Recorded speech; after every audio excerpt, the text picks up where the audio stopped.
একটা মানুষ যার সাথে তুমি 4 বছর ছিলে, হতে পারে সেটা স্বার্থের জন্য ছিলে, হতে পারে সেটা টাকার জন্য ছিলে, হতে পারে তুমি তাকে সিঁড়ি হিসেবে ব্যবহার করেছিলে, বাট 4টা বছর একটা মানুষের সংসারে, একটা মানুষের পরিবারের সাথে, একটা মানুষের বাসায় তুমি এবং তোমার মা বাবা, ভাই বোন সবাই যখন চার চার বছর 4টা বছর বসবাস করেছো, তার মানে কোথাও না কোথাও তো একটা ভালোবাসা ছিল।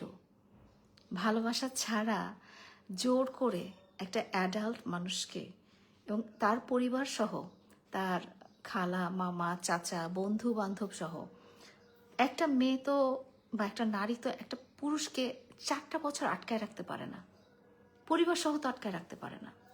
তোমার বয়স যাই হোক, ধরে নিলাম তোমার বয়স তখন 2021 সালে, তোমার বয়স তখন 21 বা 22। তো একটা 22 বছরের যুবককে তার মা বাবা ভাই বোন বন্ধু বান্ধব কন্টেন্ট ক্রিয়েটাররা, হ্যাঁ, তার সহকর্মীরা, তার ডিরেক্টর প্রডিউসাররা সবাই সহ একটা বাসায় কিন্তু আটকে রাখা যায় না। তুমি ওই মানুষটার সাথে 4 বছর ছিলে এবং এখন তার সাথে সম্পর্ক যাই হোক না কেন, ওই 4টা বছর কিন্তু তোমার মনে তার জন্য ভালোবাসা ছিল। 4টা বছর কিন্তু সে তোমার প্রায়োরিটি ছিল।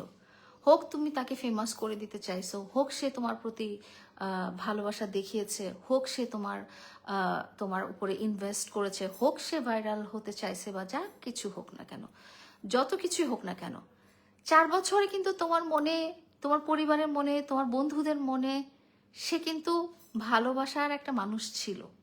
এটা কিন্তু অস্বীকার করার কোনো উপায় নাই। এবং তার জন্য তুমি কিন্তু দুনিয়া ফেস করেছো। হ্যাঁ, তার জন্য 4টা বছর কিন্তু তুমি অনেক বদনামিও হয়েছো, সুনামিও হয়েছো, কিন্তু তার বদৌলতে অনেক জায়গাতে যেতেও পেরেছো, অনেক মানুষের সাথে পরিচিত হতে পেরেছো। এই 4টা বছর সেই মানুষটা কিন্তু তোমার এবং তোমার পরিবারের প্রায়োরিটি ছিল। এই 4টা বছর তোমার সাথে যেই সম্পর্কেই থাকুক না কেন, এই 4টা বছর সেই মানুষটা কিন্তু তোমার এবং তোমার পরিবারে খুব আপনজন ছিল। এই 4টা বছর তোমরা এই মানুষটাকে কিন্তু তোমরা অনেক প্রায়োরিটিও দিয়েছিলা, অনেক ভালোবাসছিলা, অনেক সম্মানের সাথে রেখেছিলা। তোমাদের কোনো কিছু খারাপ কোনো কিছু যেন তার কাছে না আসে সেই চিন্তা করেছিলা। এবং তার জন্য তুমি কিন্তু অনেক বদনামিও হয়েছো। বুড়া বেটির জামাই কথাটা তুমি 4 বছর শুনে আসছো, তোমার খারাপ লাগছে, কিন্তু তুমি 4 বছরও তাকে ছেড়ে যাও নাই, তাই না? 4টা বছর যেই মানুষটা তোমার আম্মু, তোমার পরিবার, তোমার বন্ধু বান্ধব, তোমার কলিগ, সহকর্মী, যাদের কাছে এত প্রায়োরিটি ছিল, সেই মানুষটাকে তুমি যখন ছেড়ে যাও, হ্যাঁ, তখন কি তোমার অপমান করে, অপদস্থ করে, ছোট করে, মারামারি করে এইভাবে চলে যাওয়া উচিত ছিল? একটা সম্পর্ক টিকতে নাও পারে। হ্যাঁ, একটা সম্পর্ক নাও টিকতে পারে। মানুষের আছে না, 11-12 বছর, 20-30 বছর, 27-28 বছর সংসার করার পরও, বাচ্চা কাচ্চা হওয়ার পরও, বাচ্চা কাচ্চার বিয়ে দেওয়ার পরও কিন্তু হাজব্যান্ড ওয়াইফের সম্পর্ক টিকে না, এমন উদাহরণ অনেক আছে। তো তুমি একজন ইয়াং মানুষ, তোমার স্বার্থ শেষ হয়ে গেছে, বা তোমার চাহিদা শেষ হয়ে গেছে, বা তোমার বয়সের সাথে সাথে তোমার চাহিদা অন্যরকম হয়ে গেছে, বা তোমার ভালো লাগা অন্যরকম হয়ে গেছে, তাই বলে ওই মানুষটাকে তুমি যখন ছেড়ে যাবা, তখন কি তার চেহারা নষ্ট করে দিয়ে যেতে যাবা? তুমি যখন আমাকে ছেড়ে চলে যাও, তুমি আমাকে মেরে চলে যাও, হ্যাঁ, আমার মুখে মেরে চলে যাও যাতে আমার চেহারাটা নষ্ট হয়ে যায়। তুমি যখন আমাকে ছেড়ে চলে যাও, তখন তুমি একটা সাংবাদিকদের গ্রুপে তুমি বলে যাও যে আমার সাথে লায়লার ব্রেকআপ হয়ে গেছে, আপনারা এখন ওর ইন্টারভিউ নেন ডেকে। যে জিনিসটা আমিও জানতাম না। তুমি যখন আমাকে ছেড়ে চলে যাও, তুমি সব জায়গায় বলে বেড়াও যে যেখানে লায়লা আসবে সেখানে আমি যাব না, এবং যেখানে আমি যাব সেখানে তোমরা লায়লাকে ডাকতে পারবে না। তুমি যখন ছেড়ে চলে যাও, তখন তুমি তোমার কন্টেন্ট ক্রিয়েটর বন্ধু বান্ধবদেরকে বলো যে তোরা লায়লার সাথে ভিডিও করবি না, তোরা লায়লাকে কোনো সাপোর্ট করবি না। তুমি যখন ছেড়ে চলে যাও, তখন তোমার হয়তো মন মানসিকতাটা চেঞ্জ হয়ে যায়। তোমার চাহিদা হয়তো আমি পূরণ করতে পারি না, তোমার চাহিদা মতো, তোমার মার চাহিদা মতো আমি হয়তো টাকা পয়সা বাড়ি গাড়ি দিতে পারিনি, সেজন্য তুমি ছেড়ে চলে গিয়েছো। কিন্তু আমার কাছে তো তুমি ভালোবাসার মানুষটাই ছিলা। আমি সবসময় চেষ্টা করেছি যে সম্পর্কটা টিকিয়ে রাখার জন্য। তুমি চলে যাওয়ার পরও আমি সবসময় চেষ্টা করেছি যেন সম্পর্কটা ঠিক থাকে, ভালো থাকে। কিন্তু এটার বিপরীতে তুমি কি বললে? আমি আমি ছুটে ছুটে গেছি, আমি সেই শরীয়তপুরে গেছি তোমার রাগ ভাঙানোর জন্য। আমি সেই এখানে সেখানে, তুমি যেখানে যেখানে গেছো সেখানে সেখানে গিয়েছি আমি তোমার রাগ ভাঙানোর জন্য। আমি চাইছি সম্পর্কটা টিকে থাকুক। একটা সম্পর্ক বানাতে আমরা যেরকম কষ্ট করি, এফোর্ট দেই, সম্পর্ক টিকিয়ে রাখতেও কিন্তু আমি অনেক এফোর্ট দিয়েছিলাম। এবং তুমি কোনোদিন অস্বীকার করতে পারবা না এখন পর্যন্ত যে আমি তোমাকে অনেক ভালোবাসছি, অনেক ভালো রাখার চেষ্টা করছি। আমার যা ছিল, হ্যাঁ, আমি আমি কিন্তু তোমার তোমার মনের মানুষ ছিলাম, আমি কিন্তু তোমার ভালোবাসার মানুষ ছিলাম, আমি কিন্তু তোমার জীবনের অংশ ছিলাম, তোমার পরিবারের অংশ ছিলাম। এই মানুষটা তোমাকে, তোমার পরিবারকে খুশি রাখার জন্য যদি কোনো কিছু ভুলও করে থাকি, যদি কোনো কিছু অপরাধও করে থাকি, তাহলে তো তুমি মনের মানুষ হয়ে, ভালোবাসার মানুষ হয়ে তুমি কিন্তু, তোমার কিন্তু উচিত ছিল আমাকে শুধরায় নেওয়ার বা তোমার মতো করে নেওয়ার। তোমার সেটা করতেও হয়নি, আমি তোমার মতোই হয়ে গেছিলাম। আমি আমার 45-46 বছরের জীবনটা ছেড়ে আমি কিন্তু তোমার মতোই হয়ে গেছিলাম। আমি তোমার মতোই জীবনযাপন করা শুরু করে দিয়েছিলাম। আমি তোমার সারাউন্ডিংসের সাথেই মিশছিলাম, আমি তোমার বন্ধু বান্ধবের সাথে, তোমার আত্মীয় স্বজনের সাথে, ওইসব। তোমার আম্মু কিন্তু একদিন একদিন বলছে, হ্যাঁ, একদিন একটা মানে মজলিসে উনি বলছে যে লায়লা আজকে মামুনের জন্য এমন সব রাস্তায় হেঁটে আসছে যেসব রাস্তার কথা সে কল্পনাও করতে পারে না। এই কথাটা তোমার আম্মু নিজ মুখে বলছে। হ্যাঁ, তুমি চিন্তা করো, তোমরা যেখানেই থাকো, তোমরা নতুন বাজারে থাকো, সাইদনগরে থাকো, ওইটা যেরকম রাস্তা, ওই রাস্তায় আমি জীবনে যাই নাই। কোমর পর্যন্ত ড্রেনের পানি ছিল, আমি হেঁটে হেঁটে তোমার কাছে গেছি, তোমার জন্য খাবার নিয়ে গেছি। তুমি কখনো অস্বীকার করতে পারবা না যে আমি তোমাকে সত্যিকার ভাবে ভালো রাখতে চাই নাই, বা আমি তোমাকে কখনো ভালোবাসি নাই। তুমি সবসময়, ইভেন মনের এইখানেও কিন্তু তোমার থাকবে যে আমি তোমাকে কতটা যত্নে রাখছি, তোমার পরিবারকে কতটা যত্নে রাখছি, তোমাদেরকে কতটা ভালো রাখছি। তুমি এটা হলো, এটা করার পরে তুমি যখন মাসুদ ভাইয়ের সাথে পার্লারটা দিলে, তখন তুমি আমাকে সব জায়গা থেকে ব্লক করে দিলে, বলে যে এই বিজনেসে আমি লায়লার প্যারা নিতে পারবো না।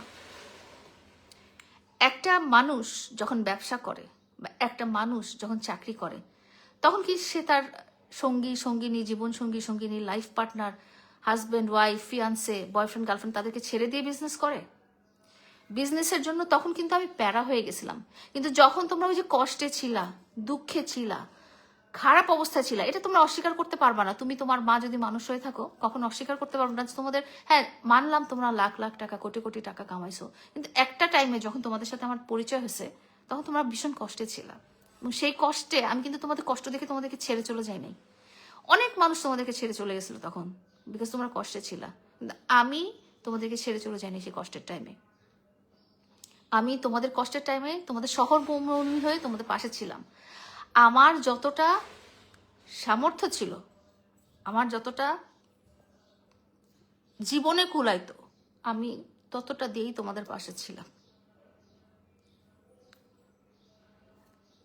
আমি সিঙ্গেল মাদার, আমার পুরো পরিবার সংসার টানতে হয়, আমি এতিম, আমার বাবা মারা গেছে, আমার ভাই নাই, আমার নিজেকে চলতে হয়, আমার বাচ্চাদেরকে চলাতে হয়। তারপরও নিঃশ্বাস বন্ধ হয়ে যাওয়ার মতো করে হলেও আমি যতটা টাকা পয়সা সেভ করছি, আমি সব তোমাকে দিছি, তোমার মাকে দিছি, তোমার পরিবারকে দিছি। কোনোদিন অস্বীকার করতে পারবে না, তুমি তো মানুষ, কোনোদিন তো মরবা। এই যে দুই কাঁধে দুই ফেরেস্তা আছে, তারা তো লিখে রেখেছে তুমি সারা জীবনে যা যা করেছো, সেটা তো লিখে রেখেছে। আমি মানে তোমাদের পাশে দাঁড়াতে দাঁড়াতে, তোমাকে হেল্প করতে করতে, তোমার চাহিদা মেটাতে মেটাতে অনেক সময় নিঃশ্বাস বন্ধ হয়ে যাওয়ার মতো কষ্ট হয়েছে। তারপরেও আমি হাসি মুখে, তুমি কি খাবা, তোমার কিভাবে ভালো হবে, তোমার কি করলে ভালো হবে, তুমি কিভাবে সুখে শান্তিতে থাকতে পারবা, সেটাই চিন্তা করেছিলাম। হয়তো তুমি বড় হয়ে যাওয়ার পর পর, বা হয়তো তুমি একটা স্ট্যান্ডার্ড লাইফে চলে আসার পর পর আমাকে তোমার প্রিয়জন বা প্রয়োজন কোনোটাই মনে হয়নি। তোমার চাহিদা হয়তো ডিফারেন্ট হয়ে গেছে, যেটা খুবই স্বাভাবিক, যেটা মানুষের মধ্যে হয়, এটা অস্বীকার করার কিছু নাই। তুমি যখন মাসুদ ভাইয়ের সাথে সেলুনটা দিলা, তখন তুমি বললা যে আমি এই ব্যবসা করছি, এই ব্যবসার মাঝখানে আমি লায়লার প্যারা নিতে পারবো না, আমাকে সব জায়গা থেকে ব্লক করে দিলা। এবং তোমার সেলুনে বসে তুমি আমাকে চরমভাবে অপমান করলা, চরমভাবে অপমান করলা। বলে যে লাইলার নাম নিয়ে যে আমার সামনে আসবে তাকে আমরা ঘাট ধরে বের করে দিব। লাইলা এই সেলুনে আসলে লাইলার মুখে জুতা মারা হবে। 4টা বছর যে মানুষটা তোমার তোমার পরিবারের পাশে ছিল, সেই মানুষটা কি এটা আশা করে? সেই মানুষটা কি আশা করে তোমার মুখ থেকে এটা শোনার? হ্যাঁ, তুমি বড় হবা, তুমি বিয়ে করবা, তুমি সংসার করবা, তোমার বাচ্চা কাচ্চা হবে, কিন্তু তুমি তোমার জীবনের একটা বড় অংশে যে মানুষটার এতটুকু হলো অবদান ছিল, সেই অবদানটা তো আমি চাই না যে ঠিক আছে তুমি মনে রাখো, কিন্তু তার বদলে কি সেই মানুষটাকে তুমি এইভাবে অসম্মানিত করবা? অসম্মানিত করেই যাবা, করেই যাবা, করেই যাবা, মানুষের সামনে ছোট করতেই থাকবা, করতেই থাকবা, করতেই থাকবা। অথচ সেই সব মানুষগুলোকে নিয়ে তুমি এই কথাগুলো বলছো যে এই মানুষগুলো তোমার খারাপ অবস্থাতে ছিলই না। তুমি যদি সত্যিকারের মানুষ হও, তোমার, আমি জানি তোমার ব্রেন অনেক ভালো, তুমি মনে করে দেখো 2021-22 সালের কথা, 23 সালের কথা, 24 সালে তো তুমি চলেই গেলাম। এখন তোমার যে লাইফ পার্টনার, সেও, তার সাথেও তুমি এতদিন ছিলা না যতদিন তুমি আমার সাথে ছিলা। এখন তোমার কাছে মনে হচ্ছে সবকিছু ম্যানিপুলেশন, এখন তোমার কাছে খুব কষ্ট লাগতেছে, খারাপ লাগতেছে, কিন্তু তুমি আজকে যে বসুন্ধরা বাসাটায় আসো, এই বাসাটায় কি তুমি সাইদনগর থেকে ওই পাশের বাসায় আসতে পারতা? মনে আছে 21 সালে তোমাদেরকে যখন বাসা থেকে বের করে দেয়, আমি তোমাকে নিয়ে গেছিলাম বসুন্ধরা একটা বাসা দেখতে। তখন তোমার আম্মু বলতেছিল যে 20,000 টাকা বাসা ভাড়া দিয়ে আমরা থাকতে পারবো না। আমি বলছিলাম আমি দিয়ে দেবো, আমি তারপরও বাসা, এখানেই ভালো জায়গায় বাসা নেন। কিন্তু বসুন্ধরাতেই তুমি এখন থাকতেছো, 2024 সালে তুমি বসুন্ধরাতেই থাকতেছো। মাসুদ ভাইয়ের হাত ধরে তুমি 24 সালে বসুন্ধরাতে, তুমি মাসুদ ভাইকে পেয়ে তখন তুমি আমাকে ভুলে গেছিলা। এখন তুমি অন্য আরেকজনকে পেয়ে মাসুদ ভাইকেও ভুলে গেছো। মাসুদ ভাইয়েরও কিন্তু অবদান ছিল তোমার জীবনে, তোমাকে যে বিজনেসটা করে দিয়েছিল, তোমাকে যে এখন যেই মিডিয়ার সাথে পরিচয় করিয়ে দিয়েছে, সেটা কিন্তু মাসুদ ভাই পরিচয় করে দিয়েছে, আমিও করাইনি, কিন্তু তুমি ওনাকে ভুলে গেছো। হ্যাঁ, মুখে মুখে বলো ভাই আমার, ভাই আমার।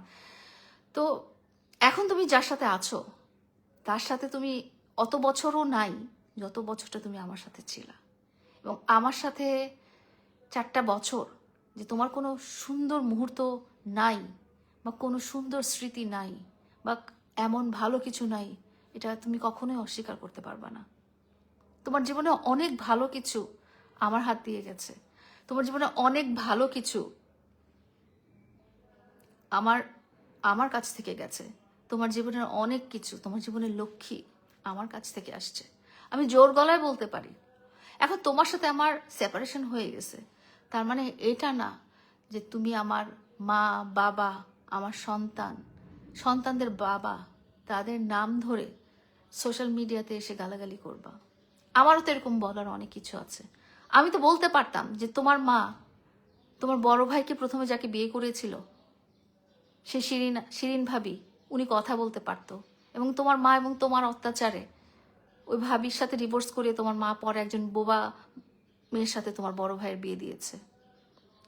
আমিও তো বলতে পারতাম যে তোমার বোনের তৌহিদ নামের একটা ছেলের সাথে বিয়ে হয়েছিল, যাকে তোমরা ঘরে এনে রাখছিলা, পরে সেই ছেলে চলে যাওয়ার পরে তোমার বোন জনি নামের একটা ম্যারিড ছেলের সাথে পরকিয়া করে প্রেগনেন্ট হয়ে গেছে, যার জন্য তোমার মা অ্যাবর্শন করার জন্য আমার কাছ থেকে 10,000 টাকাও নিয়েছিল। এরকম হাজারটা গল্প ছিল কিন্তু আমার, আমি কিন্তু এতদিন বলি নাই। কিন্তু তুমি কি করলা? তুমি আমাকে ছোট করতে করতে করতে করতে আমার সন্তান, অসুস্থ সন্তান কিন্তু তারা, আমার বাবা যে 25 বছর আগে মারা গেছে, তার নাম ধরে তুমি এমন সব কাহিনীগুলো বললা। তোমার প্রবলেম আমার সাথে, তুমি আমাকে নিয়ে যা ইচ্ছা তাই বলো। তুমি আমার মাকে নিয়ে কথা বলছো, তুমি আমার বাবাকে নিয়ে কথা বলছো, তুমি আমার সন্তানদেরকে নিয়ে কথা বলছো, যাদেরকে নিয়ে তোমার কথা বলার কোনো যোগ্যতাই নাই। একটা মানুষকে নিয়ে কথা বলতে হলে যোগ্যতা লাগে। একটা সেনাবাহিনীর কর্নেল, সিনিয়র কর্নেল, যিনি পাকিস্তান মিলিটারি একাডেমি থেকে কমিশন প্রাপ্ত অফিসার, তাকে নিয়ে তুমি যেই ধরনের কথাগুলো বললে আমাকে ছোট করতে করতে, তোমাকে মানুষ কি বলবে? তুমি কোন জায়গার মানুষ, তুমি কোন কোয়ালিফিকেশনের মানুষ যে তুমি এই কাজটা করবে? একটা মানুষের সাথে সেপারেশন হতেই পারে, তার মানে এটা না যে তুমি তাকে ছোট করে ফেলবে। কারণ একটা পর্যায়ে আমিও কিন্তু তোমার জীবনসঙ্গীই ছিলাম, তুমি কিন্তু আমার জীবনসঙ্গীই ছিলে। যেটাই হোক, ম্যানিপুলেশন হোক, টাকা হোক, পয়সা হোক, তোমার চাহিদা হোক, আমার চাহিদা হোক, যেটাই হোক, আমরা কিন্তু একসাথেই ছিলাম। 4 বছর একসাথে ছিলাম। 4 বছরে একসাথে আমরা ভিডিও করে হোক, ভাইরাল হওয়ার নেশায় হোক, যাই হোক, সবকিছুই হোক, মানুষটা তুমি আর আমি এই ঘরটাতে ছিলাম, একসাথে ছিলাম, একসাথে খেয়েছি, একসাথে পড়েছি, একসাথে দুঃখ কষ্ট ভয় ভীতির সময় একসাথে সেগুলো পার করেছি। তো এই 4 বছরের সম্পর্কটা তুমি এক এক বছরের বা 1 বছরের কম সময় যার সাথে আছো, তার জন্য তুমি এভাবে মাটির সাথে মিশাই দিবা? তোমার সাথে তো আমার একটা বন্ধুত্বপূর্ণ সম্পর্কও থাকতে পারতো না? তোমার সাথে আমার একটা স্বাভাবিক সম্পর্কও থাকতে পারতো, কিন্তু তুমি আমাকে অপমানিত করে, মানুষের কাছে ছোট বানায়, সাইবার স্পেসে গালাগালি করে, আমার মা বাবা সন্তানদেরকে মানে যা ইচ্ছা তাই বলে, তুমি যে সম্পর্কটা যে সম্পর্কে তুমি এখন আছো, তোমার কি মনে হয় ওই সম্পর্কে তোমার কোনো সম্মান থাকবে? যেই নারীর সাথে তুমি আজকে সম্পর্কিত, সে হোক তোমার ফিয়ান্সে, হোক তোমার গার্লফ্রেন্ড, হোক তোমার বউ, সে কি দেখছে না যে 4টা বছর একটা মেয়ের সাথে থাকার পরে তুমি যেই ধরনের বিহেভগুলো করছো, কোনো না কোনো দিন এই ব্যবহারগুলো তুমি এই মেয়ের সাথেও করবে? তোমার ওয়াইফ যাই হোক না কেন, তোমার তার সাথে বিয়ে হোক বা বিয়ে না হোক, তুমি কিন্তু খুব সুন্দর করে জিনিসটা আমার কাছ থেকে সরিয়ে নিতে পারতে। আমার তো দোয়াও লাগতো তোমার, তাই না? আমি তোমার যে বয়সে বড়, আমি তোমাকে সবসময় গাইড করেছি কোনটাতে তোমার ভালো হবে, কোনটাতে তোমার খারাপ হবে, কোনটাতে তোমার কাছ থেকে সরিয়ে নিয়ে আসবো, সবকিছুই কিন্তু আমি তোমাকে দেখিয়েছিলাম, একটা ভালো রাস্তা তোমাকে দেখিয়েছিলাম। তোমার কি মনে হয় একটা মানুষের দোয়া কি তোমার দরকার নাই তোমার নতুন লাইফের ব্যাপারে, তোমার নতুন সম্পর্কের ব্যাপারে? যেই মাসুদ ভাইকে পাশে রেখে তুমি আমাকে গালাগালি করেছো, সেই মাসুদ ভাইকে তুমি এখন দেখতেই পারো না। এখন তুমি যাকে নিয়ে আমাকে এবং মাসুদ ভাইকে গালাগালি করছো, একদিন হয়তো তাকেও দেখতে পারবে না। কিন্তু এটা কিন্তু কোনো শিক্ষা হলো না। সবাই কিন্তু স্কুল কলেজ থেকে শিক্ষা গ্রহণ করে না, পরিবারের শিক্ষাটাই বড় শিক্ষা।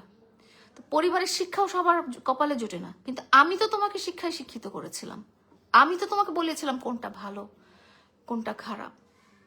একটা মানুষকে অসম্মান করে, একটা মানুষকে কষ্ট দিয়ে তুমি যে সম্পর্কটা আগায় নিতে চাচ্ছ, সেই সম্পর্কটাতে আসলে কতটা মানুষের দোয়া আছে?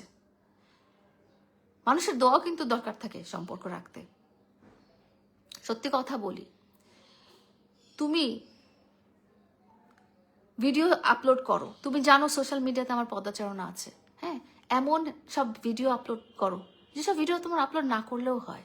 যেই মানুষটা, আমি যে মানুষটা 4 বছর তোমার সাথে একসাথে ছিলাম, এবং তার পরবর্তী 2 বছরও আমি সবসময় চেষ্টা করেছি তোমার সাথে আমার সম্পর্কটা ঠিক করে নেওয়ার, সেই মানুষটা তোমার এই ধরনের দেখানো বা উস্কানিমূলক ভিডিও, তুমি তোমার লাইফ পার্টনারকে কিস করতেই পারো, তুমি তোমার লাইফ পার্টনারকে জড়ায় ধরতেই পারো, তুমি তোমার লাইফ পার্টনারের সাথে শারীরিক সম্পর্ক করবা, সেটাই নর্মাল। কিন্তু এটা আমাকে দেখায়, আমাকে কষ্ট পাওয়ানোর উদ্দেশ্যে দেখায়, নিজের মিলিয়ন পেজে আপলোড করাটা পিছনে যে উদ্দেশ্যটা আছে সেটা হচ্ছে আমাকে কষ্ট দেওয়া। আমাকে কষ্ট দেওয়ার কারণে তুমি এই ধরনের ভিডিওগুলো আপলোড করছো। এই আমি যদি কষ্ট পেয়ে দীর্ঘশ্বাসটা ফেলি, আমার এই দীর্ঘশ্বাসটায় তোমার এই সম্পর্কটা কতদিন ভালো থাকবে? জীবনে বাঁচার জন্য, জীবনে ভাবে চলার জন্য, সংসার জীবন করার জন্য, সন্তান সন্ততিদের জন্য মানুষের দোয়া লাগে।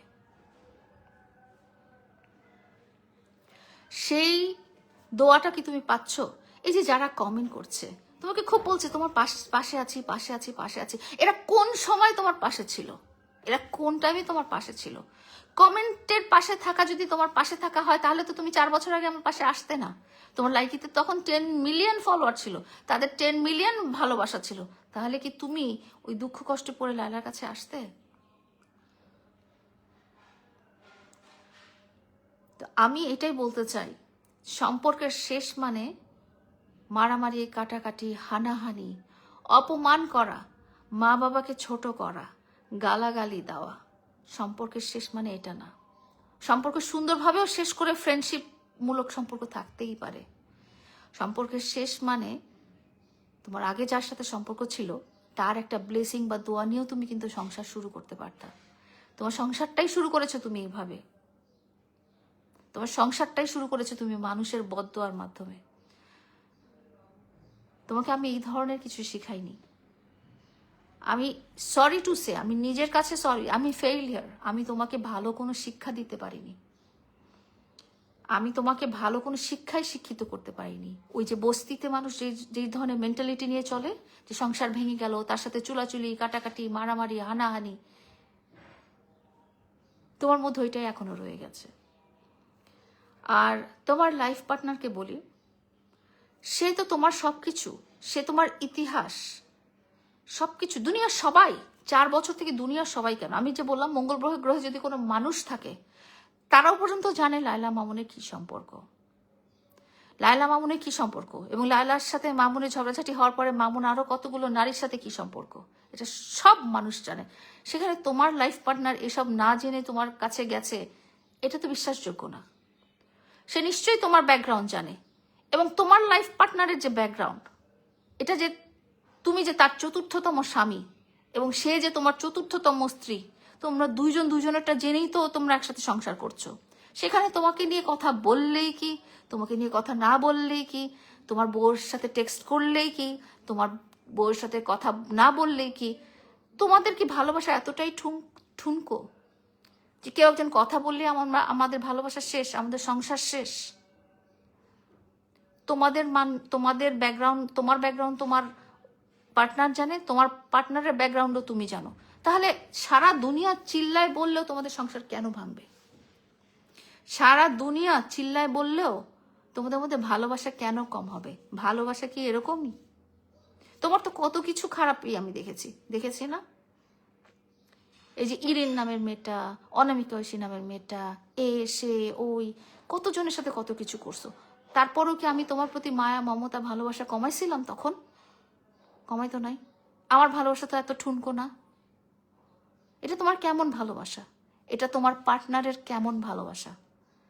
যে মানুষের কথাতেই সম্পর্ক ভেঙে যাবে, মানুষের কথাতেই তোমাদের ভালোবাসা কমে যাবে, তাহলে এটা তো কোনো সম্পর্ক, এটা কোনো ভালোবাসা, এটা কোনো সংসারই হলো না।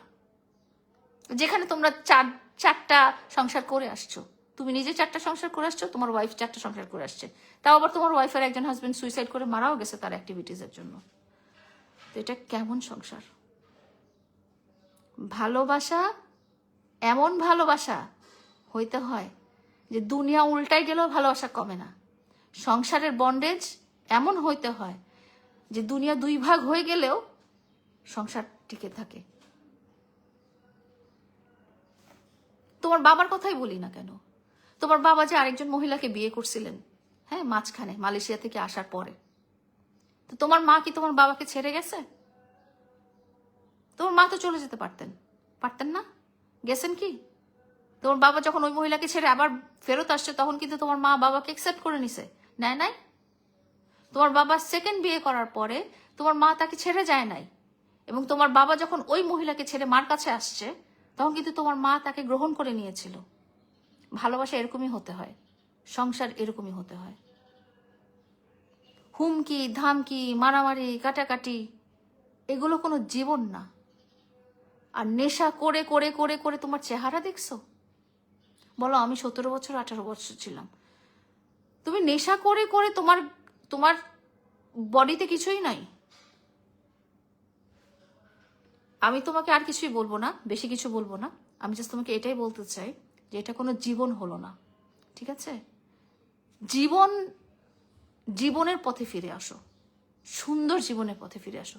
ছোটবেলায় মানুষ দুষ্টামি করে, টিনেজের সময় দুষ্টামি করে, ইয়াং বয়সে মানুষ দুষ্টামি বাদামি করে, কিন্তু একটা টাইমে যে মানুষ সেটেল হয়, এখন তোমার সেটেল হওয়ার টাইম। এখন তুমি লাইফে সেটেল হও, এসব ছাড়ো। মারামারি, কাটাকাটি, হুমকি, ধামকি, গালাগালি, এসব ছাড়ো। ভালো লাইফ পার্টনার যদি পেয়ে থাকো, তার সাথে মনোযোগ দিয়ে সংসার করো। দুনিয়া উল্টাই গেলেও যদি তোমরা সত্যিকার ভালোবাসা একজন আরেকজনকে, কিছুই হবে না। আর কিছু বলতে চাই না।